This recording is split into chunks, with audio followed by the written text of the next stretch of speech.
എന്താണ് ഇസ്ലാമിക അനന്തരാവകാശ നിയമങ്ങൾക്ക് പകരമായി ഇവർക്ക് വെക്കാനുള്ളത്? ഇവിടുത്തെ നാസ്തികരോ ലിബറലുകളോ ആയിട്ടുള്ള ആളുകൾ, അവരിൽ ഒരാൾ മരിച്ചാൽ ആ സമ്പത്ത് എന്തു ചെയ്യുമെന്ന ചോദ്യത്തിന് ഉത്തരം പറയാൻ കഴിയോ?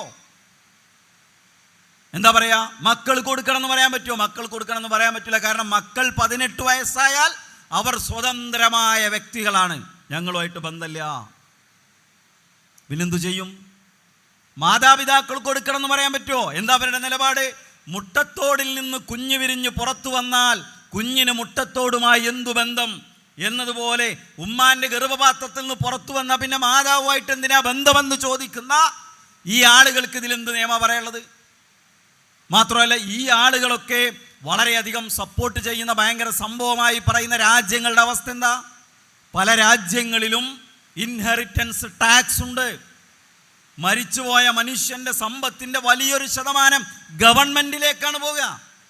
ഒരാൾ ജീവിതകാലം മുഴുവൻ സമ്പാദിച്ചുണ്ടാക്കി അയാളുടെ ആശ്രിതരും അയാളുടെ പ്രിയപ്പെട്ടവർക്കും നൽകേണ്ട സമ്പത്ത് ഗവൺമെന്റിലേക്ക് കൊടുക്കുന്ന സംവിധാനങ്ങളെ പ്രോത്സാഹിപ്പിക്കുന്ന ആളുകളാണ് ഇസ്ലാമിലെ സമ്പൂർണവും നീതിപൂർണവുമായ ഒരു വ്യവസ്ഥിതിയെ, അത്ഭുതകരമായ ഒരു ശരീഅത്തിനെ ചോദ്യം ചെയ്യാൻ വരുന്നത് എന്നുകൂടി ഇതുമായി ബന്ധപ്പെട്ട് നമ്മൾ മനസ്സിലാക്കേണ്ടതുണ്ട്.